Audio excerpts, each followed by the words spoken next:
वाराणसी में बाढ़ का असर लगातार बढ़ता जा रहा है। इसी को देखते हुए मंडलायुक्त एस राजलिंगम आज गदौलिया पहुंचे और गंगा घाटों का निरीक्षण किया। अधिकारियों की टीम भी उनके साथ मौजूद रही। गंगा का जलस्तर इस समय करीब 1 सेंटीमीटर प्रति घंटे की रफ्तार से बढ़ रहा है। हालत पर प्रशासन की नज़र बनी हुई है और राहत व्यवस्था को भी सक्रिय रखा गया है। माना जा रहा है कि अगर बारिश थमी तो कल से गंगा का जलस्तर धीरे धीरे घटने लगेगा। गंगा किनारे के इलाकों में एहतियात के तौर पर चौकसी बढ़ा दी गई है। लोगों से अपील की जा रही है कि वो सुरक्षित स्थानों पर रहें और प्रशासन का सहयोग करें। नहीं, अभी जो पूरे प्रशासन के द्वारा भी जो जलस्तर अभी 72 मीटर के ऊपर है, इसी में ये देखने आया है कि कहाँ पर हैं और इसके बाद रिलीफ कैंप भी चेक करेंगे। तो सभी राहत सामग्री बांटी जा रही है और कोई भी परिवार या ऐसी जगह ना रहें जो किनारे मकान हैं, उन लोगों को सुरक्षित जगह शिफ्ट करने के लिए संबंधित को निर्देश भी दिया है। सर पानी इसी तरह सर अभी और आगे भी संभावना है?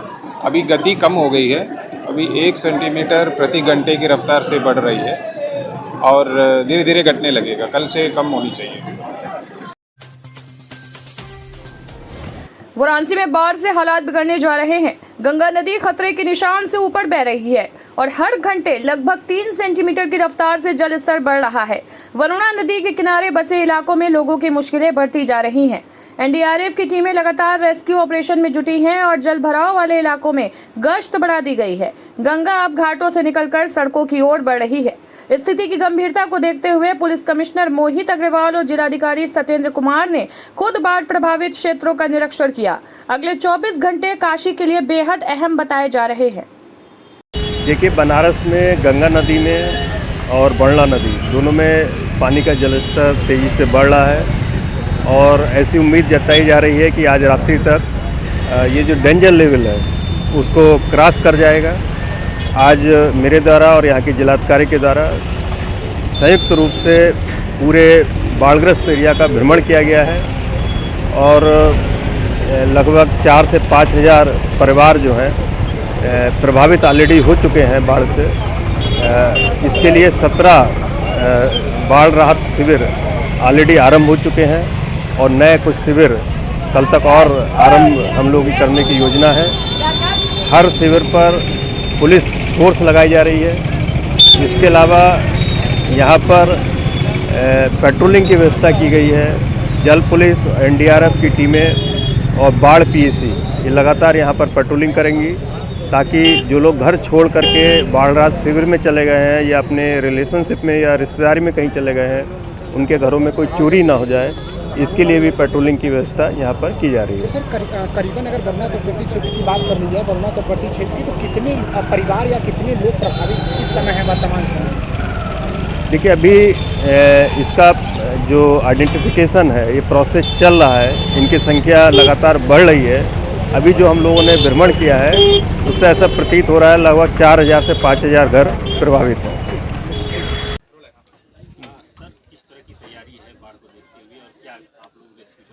बाढ़ को देखते हुए हमारी पूरी तैयारी है और हम बहुत बड़े स्तर पर इस चीज़ जो भी यहाँ पर इवैक्यूएशन हो रहा है उसको अंजाम दे रहे हैं और इसका अंदाज़ा हमको पहले से ही था। 2-3 दिन से जलस्तर बढ़ ही रहा था और जो सेंट्रल वाटर कमीशन की रिपोर्ट थी उसके हिसाब से भी जो प्रेडिक्शन था डेंजर लेवल को क्रॉस किया और उसके बाद में थोड़ा सा जलस्तर इधर बढ़ा है। तो इन सब चीज़ों को पहले से यहाँ पर सूचना दी जा रही थी, लोगों को शिफ्ट किया गया था। काफ़ी लोग शिफ्ट हो गए हैं। जो लोग शिफ्ट नहीं हो पाए थे उनके लिए एनडीआरएफ की बोट, सिविल की बोट यहाँ पर लगी हुई हैं। उम्मीद करते हैं कि आने वाले दिनों में जलस्तर में कमी आने की संभावना है क्योंकि पीछे से जो यमुना का पानी आ रहा है वो कई जगहों पर उसका जलस्तर कम हो गया है। यहाँ पर हमारी 3 टीमें हैं। वरुणा के इलाके में हमारी 9 बोट यहाँ काम कर रही हैं। घाट पर, घाट के सामने वाले जो इलाके हैं, रामनगर है, डुमरी है, सोजाबाद है, उस इलाकों में भी एनडीआरएफ की बोट और वहाँ पे कार्मिक हमारे तैनात हैं। इसके अलावा सुबह हमारी एक टीम चितौना जो वाराणसी का ग्रामीण क्षेत्र है वहाँ पर भी गई हुई है। वहाँ पर भी थोड़ा सा ऐसी सूचना थी कि जल जमाव हो गया है और हम बहुत ही नज़दीकी से इन सब चीज़ों को, सूचनाओं को देख रहे हैं और प्रशासन के साथ मिलकर कंधे से कंधा मिलाकर हम इस कार्रवाई को कर रहे हैं।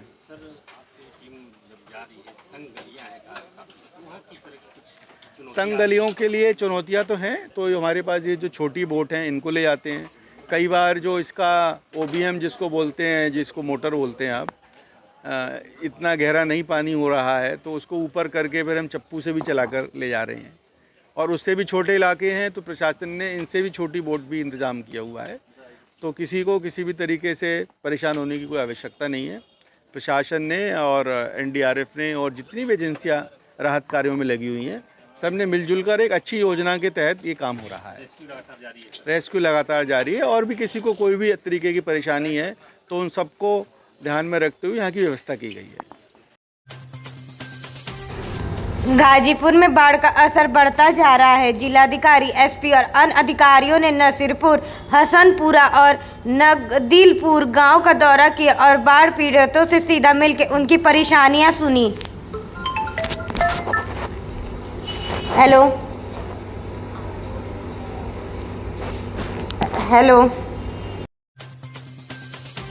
वाराणसी के लालपुर पांडेपुर इलाके में बाढ़ के पानी में डूबने से एक युवक की दर्दनाक मौत हो गई। युवक का नाम मोनू चौहान था, जो शराब के नशे में घर लौट रहा था। पुलिस ने पहले ही इलाके को खाली करा दिया था और चेतावनी दी थी कि कोई अंदर न जाए, लेकिन मोनू ने बात नहीं मानी और पानी में उतर गया। अचानक उसका संतुलन बिगड़ा और वो डूब गया। आसपास के लोग ने तुरंत NDRF को सूचना दी। कई घंटे की तलाश के बाद उसका शव बरामद हुआ। इस हादसे के बाद पूरे माहौल में मातम है और परिजनों का रो रो के बुरा हाल है। ये आज सुबह लगभग 7:15 साढ़े 7 के करीब हमें एक सूचना प्राप्त हुई कि एक नवयुवक जो है यहाँ पर डूब के उसकी मृत्यु हो गई है। और ये स्थानीय लोगों द्वारा बताया गया कि उसने रात में ज़्यादा पी ली थी और शादी उसकी हुई थी लेकिन पत्नी छोड़ के चली गई थी, तो इसलिए वो रेगुलर पी लेता था और पीने की वजह से उसकी शायद संभवतः ये जो है कि उसकी मृत्यु हो गई है। पोस्टमार्टम के लिए भेजा गया है। NDRF के द्वारा जो है शव निकाल लिया गया था यहाँ पर। और रात में ही हमने कई परिवारों को यहाँ पर बताया था, अनाउंसमेंट भी की थी कि यहाँ से, और कई परिवारों को कन्विंस करके यहाँ से बाहर निकालते, लेकिन कुछ परिवार जो हैं इतनी बाढ़ आने के बाद भी यहाँ पर शायद अपने किसी के पशु हैं या किसी का सामान है वो छत पे शिफ्ट हो गए हैं। तो अभी भी उनको लगातार कन्विंस किया जा रहा है, अनाउंसमेंट की जा रही है कि यहाँ पर बाढ़ की वजह से शेल्टर होम बने हुए हैं, इस हुकुलगंज क्षेत्र में वहाँ पर शिफ्ट हो जाएं। मृतक का नाम क्या था, उम्र क्या रहा? हाँ, मृतक का नाम मोनू और पिता का नाम मूर्त चौहान था। लगभग 25-27 साल की उम्र थी इसकी। वाराणसी के चौक थाना क्षेत्र में हुई 2 बड़ी चोरियों का पुलिस ने खुलासा कर दिया। पुलिस ने 3 चोरों को गिरफ्तार किया, जिनके पास से करीब 4 लाख रुपए के गहने, मोबाइल और नकदी बरामद हुई है। पहली घटना में एक परिवार BHU में बर्थडे पार्टी में गया था, उसी दौरान घर से गहने और 12,000 रुपए चोरी हो गए। दूसरी घटना में पश्चिम बंगाल से आए 2 चोरों ने एक सुनार का कमरा तोड़कर सोने की चेन चुरा ली। पुलिस ने CCTV और इलेक्ट्रॉनिक सबूतों के आधार पर 3 चोरों को बेनियाबाग से पकड़ा। एक आरोपी यासीन खान पहले भी कई मामलों में जेल जा चुका है। पुलिस की इस कार्रवाई की चारों तरफ सराहना हो रही है। थाना चौक पर 2 अभियोग पंजीकृत किए गए थे। एक अभियोग दिनांक 27 को जो घटना हुई थी और दूसरी दिनांक 30 जुलाई को। दोनों ही चोरी और नकदबंदी के अभियोगों में अनावरण हेतु टीम गठित की गई। टीम के द्वारा जो अवेलेबल रिसोर्सेज थे उनका यूज़ करते हुए घटना का सफल अनावरण करते हुए उसमें जो वांछित अभियुक्त थे उनकी गिरफ्तारी की गई। एक घटना में जो अभियुक्त था वह स्थानीय चौक थाने का रहने वाला है यासीन खान, जो कि 30 तारीख की घटना में शामिल था, जबकि 27 तारीख वाली की घटना में 2 वांछित जो अभियुक्त थे वो मूलतः हुगली पश्चिम बंगाल के रहने वाले हैं। उसमें से एक व्यक्ति पहले यहाँ पर स्थानीय थाने पर स्वर्ण व्यवसायी के यहाँ काम करता था, बाद में वह छोड़कर इंदौर चला गया और बीच बीच में घटना करने के लिए यहाँ पर आता था। जो उसके द्वारा घटना की गई उस पर वादी ने तहरीर दी, अभियोग पंजीकृत किया गया और उसके आधार पर घटना का अनावरण करते हुए सामान की 100% बरामदगी की गई है। सर, ये पियरी का क्या मामला है? पियरी वाले में ही जो हमने कहा 30 तारीख की घटना थी, उसमें अभियोग पंजीकृत किया गया 93/25 और उसमें जो सामान गया था उससे वांछित जो अभियुक्त था उसका नाम यासीन खान है, उसको भी गिरफ्तार कर उससे जो चोरी हुआ सामग्री थी उसकी बरामदगी की गई। लूट का मुकदमा भी है और चोरी का भी मुकदमे हैं।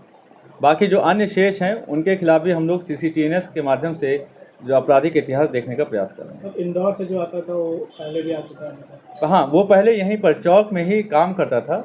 ये जो सोना होता है उसको जो डिज़ाइन तैयार करके ये देता था, इसलिए ये यहाँ के जो लोकल स्वर्ण व्यवसायी थे उनसे टच में आ गया था और फिर ये शिफ्ट हो गया था इंदौर में और वहीं से बीच बीच में यहाँ आके घटना कायद करता था। पकड़ने वाली टीम को कुछ पुरस्कार वगैरह? हाँ, पुलिस उपायुक्त महोदय के तरफ से 25,000 का नगद पुरस्कार दिया गया है। वाराणसी में बाढ़ का कहर, 53 गांव प्रभावित, सरकार ने तेज की राहत कार्यवाही। वाराणसी में गंगा के बढ़ते जलस्तर के चलते हालात गंभीर हो गए हैं। सर्किट हाउस में हुई प्रेस कॉन्फ्रेंस में प्रभारी मंत्री सुरेश खन्ना ने बताया कि प्रयागराज से लगातार पानी आ रहा है और सभी बैराज भर चुके हैं, जिससे 53 गाँव और 24 शहरी वार्ड बाढ़ की चपेट में आ गए हैं। प्रमुख राहत प्रयास में अब तक 1443 परिवारों के 6,631 लोग सुरक्षित स्थानों पर पहुंचाए गए हैं।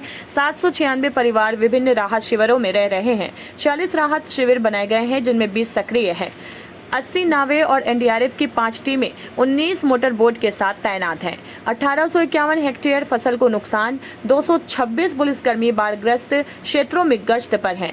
ड्रोन कैमरों से निगरानी जारी है। 24 घंटे कंट्रोल रूम सक्रिय है। हेल्पलाइन नंबर 0542 250 4170 पर कॉल कर सकते हैं। बाढ़ पीड़ितों को दूध, केला और अन्य राहत सामग्री वितरित की जा रही है। मुख्यमंत्री योगी आदित्यनाथ खुद हालात पर नजर रखे हुए हैं और प्रशासन को हर संभव मदद के निर्देश दिए हैं। सारी तैयारी है, सामग्री तैयार है। हमने 46 शिविर तैयार कर रखे हैं, जिसमें 20 शिविर इस वक्त संचालित है। जितनी ज़रूरत है उतना संचालित है, बाकी तैयारी पूरी है। 46 शिविर हमारे जिलाधिकारी महोदय ने तैयार करके रखे हैं, ताकि किसी भी इवेंचुअलिटी पर, किसी प्रकार की स्थिति को निपटने के लिए प्रशासन पूरी तरीके से चुस्त दुरुस्त है। अब धन्यवाद। बलिया के रसड़ा स्थित लखनेश्वर किला मंदिर में सावन के अंतिम सोमवार पर भक्तों की भारी भीड़ उमड़ी। लगातार बारिश के बीच भी श्रद्धालु भोलेनाथ को जल अर्पित करते रहे और आस्था में डूबे पूजा पाठ में लीन दिखे। मंदिर परिसर के बाहर श्रद्धालुओं ने बड़े उत्साह के साथ प्रसाद वितरण किया। पूरा माहौल शिव भक्ति और जयकारों से गूंज उठा। देखिए क्या कहलाता है, ये भगवान श्री लक्ष्मण जी द्वारा यहाँ पर स्थापित शिवलिंग है और यहाँ इतना लोगों का आस्था, मतलब आस्था तो इतना लोगों का जुड़ा हुआ है कि आज रात से बारिश हो रही है और लगातार बारिश के बाद भी यहाँ पे लगभग 10-15 हज़ार की भीड़, अधिक उससे अधिक की भीड़ अब तक आ चुकी है। यहाँ पे लोगों का आस्था बहुत बड़ा यहाँ से जुड़ा हुआ है। इसमें क्या क्या डाले हैं थोड़ा बहुत बता दीजिए। जो खा रहा है तो जितना स्वादिष्ट नहीं खाए। भैया पूरा ड्राई फ्रूट डाला गया है और दूध में बनाया गया है, पानी का मिश्रण नहीं किया गया है। शुद्ध महादेव की कृपा से जितना हुआ है, मतलब सब कुछ एकदम शुद्धता से जी, सब उन्हीं के कृपा से ही स्वादिष्ट हुआ है। और आज से आज ये अंतिम सोमवार है। हर सोमवार के दर्शकों ने आपका देखा, आपका प्रसाद वितरण देखा। वाली 3 सोमवार के थोड़ा बहुत प्रसाद वितरण किए, उसकी चर्चा करते हैं।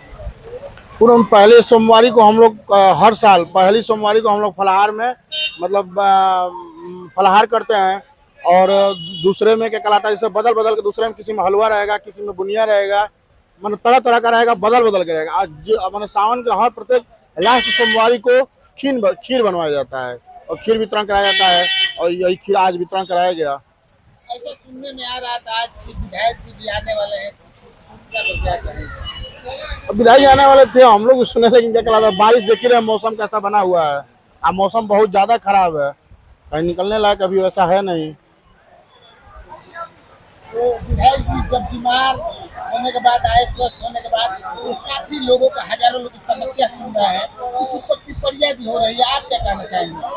हम तो आपसे पिछले ही बात में कह दिए, एक ही बात में कह दिए कि टिप्पणी उसी पे होती है कि जिसका नाम होता है। और आप मान लीजिए कि यहाँ पे हमें नहीं लगता है कि रसड़ा विधानसभा में माननीय हम लोग के विधायक जैसा कोई नेता है और विधायक जी के ऊपर भाई टिप्पणी करेंगे तभी तो कोई लोग चर्चा में रहेंगे। भाई चर्चा में रहना है और लोगों की मदद करनी है। मान लीजिए कि वहाँ भीड़ लग रही है, भाई लोगों का अगर काम हो रहा है तभी तो भीड़ लग रही है, जब आ रहे हैं तब लग रही है। बड़ा चर्चा चल रही है, ये तो हम आपको बहुत पहले ही बता चुके थे कि बहुत बड़ी सौगात रसड़ा को मिलने वाली है। रसड़ा को बहुत बड़ी सौगात मिलने वाली है और शायद 1-2 दिनों में, चाहे आज ही हो सके, भगवान करे मौसम सही रहे तो आज ही घोषणा हो जाए। विधायक जी पूरे हॉस्पिटल को ही पूरा ऐसा कर देंगे कि अब रसायन शायद पीजीआई की तरह हॉस्पिटल बनवा दें। वाराणसी में विश्व हिंदू रक्षा परिषद का भव्य कार्यक्रम स्वामी कन्हैया महाराज जी के आश्रम में श्रद्धा और गरिमा के साथ संपन्न हुआ। कार्यक्रम में सैकड़ों कार्यकर्ता जुटे और जय श्री राम के नारों के साथ वातावरण गूंज उठा। स्वामी कन्हैया महाराज जी ने धर्म, सेवा और संगठन पर प्रवचन देते हुए उपस्थित जन समुदाय को मार्गदर्शन और आशीर्वाद दिया। इस मौके पर परिषद के राष्ट्रीय महामंत्री संजय राय ने 70 वार्ड अध्यक्षों की नियुक्ति कर उन्हें संगठनात्मक जिम्मेदारियां सौंपी। कार्यक्रम में किसान मोर्चा, स्वरकार प्रकोष्ठ सहित कई मोर्चों के प्रमुख पदाधिकारी और समाज सेवी भी मौजूद रहे। समापन राष्ट्रगान और प्रसाद वितरण के साथ हुआ। आज विश्व हिंदू रक्षा परिषद का जो जिला इकाई है वहां पर वार्ड अध्यक्षों की नियुक्ति की जा रही है। करीब 20,000 वार्ड अध्यक्ष अभी वार्ड सदस्य बनाए जाने हैं, जिसमें 70 वार्ड अध्यक्षों की नियुक्ति आज हो गई है। ये लोग विभिन्न क्षेत्रों में अपने कार्य कर रहे हैं, विभिन्न प्रकोष्ठों में लोग कार्य कर रहे हैं, मानवता के हित में लगातार कार्य कर रहे हैं। यहाँ जहाँ भी मानव तकलीफ में है, दुख में, उनकी मदद के लिए ये लोग 24 घंटा तैयार हैं।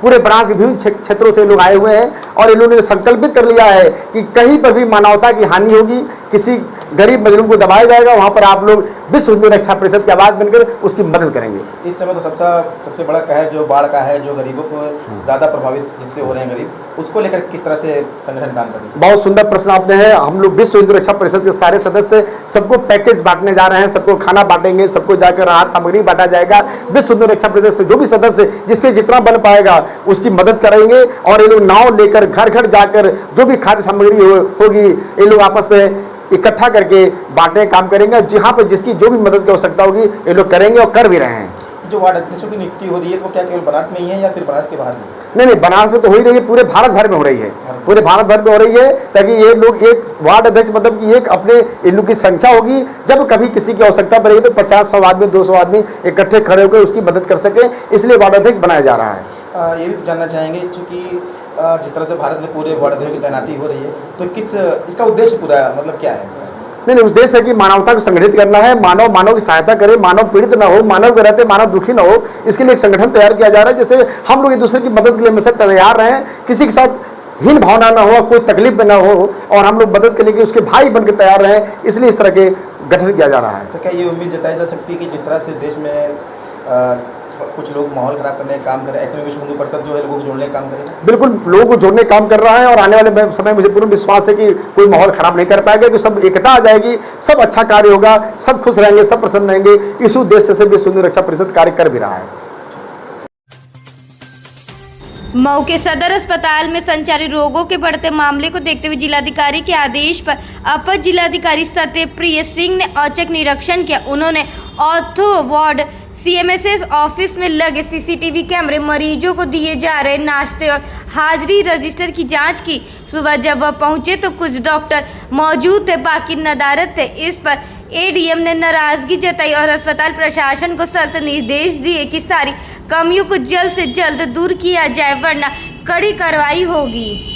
जिलाधिकारी महोदय के निर्देश के क्रम में जिला अस्पताल मऊ का आज निरीक्षण किया गया। इस निरीक्षण का जो सामान्य रूप से उद्देश्य था कि मौसम जिस प्रकार का चल रहा है, इसमें संचारी रोगों और अन्य प्रकार के वायरल बीमारियों के कारण जो मरीजों की संख्या में निरंतर वृद्धि हो रही है, तो जो जिला अस्पताल है उसमें आम जन के लिए व्यवस्थाएं बरकरार रहें, सारी सुविधाएं वहां उपलब्ध रहें और जो हमारा मेडिकल स्टाफ है उसकी समय से उपस्थिति वहां सुनिश्चित रहे। इसके लिए महोदय के निर्देश के क्रम में आज जिला अस्पताल का निरीक्षण किया गया था।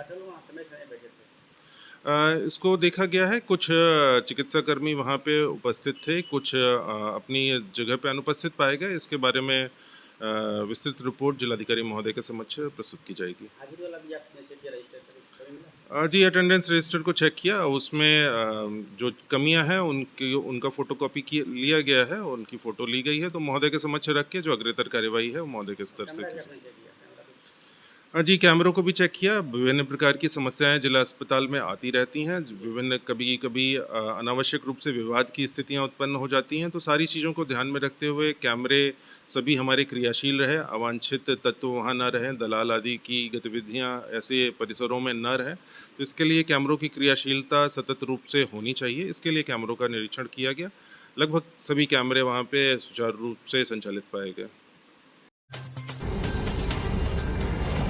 पूर्व माफिया मुख्तार अंसारी के बेटे उमर अंसारी को पुलिस ने जालसाजी और फर्जी दस्तावेज पेश करने के मामले में गिरफ्तार किया। मामला उस संपत्ति से जुड़ा है जिसे गैंगस्टर एक्ट के तहत जब्त किया गया था और कोर्ट ने सरकार के पक्ष में फैसला दिया था। उमर ने अपनी मां अफसा अंसारी, जो फरार है और जिन पर 50,000 का इनाम है, के फर्जी हस्ताक्षर कर कोर्ट में याचिका दी थी। जांच में फर्जीवाड़ा साबित होने पर उमर पर केस दर्ज किया गया और अब उससे पूछताछ के बाद कानूनी कार्रवाई की जा रही है। एक प्रकरण में उमर अंसारी, जो कि IS 191 गैंग के सरगना मुख्तार अंसारी मृतक एवं उनकी पत्नी अफसा अंसारी, जो कि वर्तमान में 50,000 की इनामिया है, उनका बेटा है और इसको कल हिरासत में लिया गया था लखनऊ से। और एक प्रकरण है जिसमें 2021 में एक प्रॉपर्टी जो कि कोतवाली क्षेत्र में है, मोहल्ला देवड़ी बल्लभदास में, काफ़ी वैल्यूएबल प्रॉपर्टी है, उसको 14(1) के अंतर्गत जब्त किया गया था और उसके विषय में फाइनल ऑर्डर DM, तत्कालीन DM के द्वारा सितंबर 2023 में किया गया था। और अभी मार्च 2025 में special court MP MLA court माननीय न्यायालय के द्वारा एक ऑर्डर, जो DM का ऑर्डर था, उसको कंफर्म किया गया। उसके विरुद्ध, उस ऑर्डर के विरुद्ध इनके द्वारा एक अपील की गई थी। वो अपील का जब अवलोकन किया गया तो उसमें अफसा अंसारी, जो कि वर्तमान में 50,000 की नामिया है, उसके जो साइन थे वो प्रथम दृष्टया देखने से एवं जब उनका मिलान अन्य डॉक्यूमेंट से किया गया तो फर्जी प्रतीत हुए और वो साइन फर्जी हैं। तो उक्त संदर्भ में मुकदमा पंजीकृत किया गया उमर अंसारी एवं इनके वकील लियाकत के विरुद्ध और उसी प्रकरण में उमर अंसारी की गिरफ्तारी हुई है एवं उसमें अग्रिम विधिक कार्रवाई हमारे द्वारा की जा रही है। सर, ये जो प्रॉपर्टी है आज की डेट में कितनी इसकी वैल्यू होगी मार्केट में?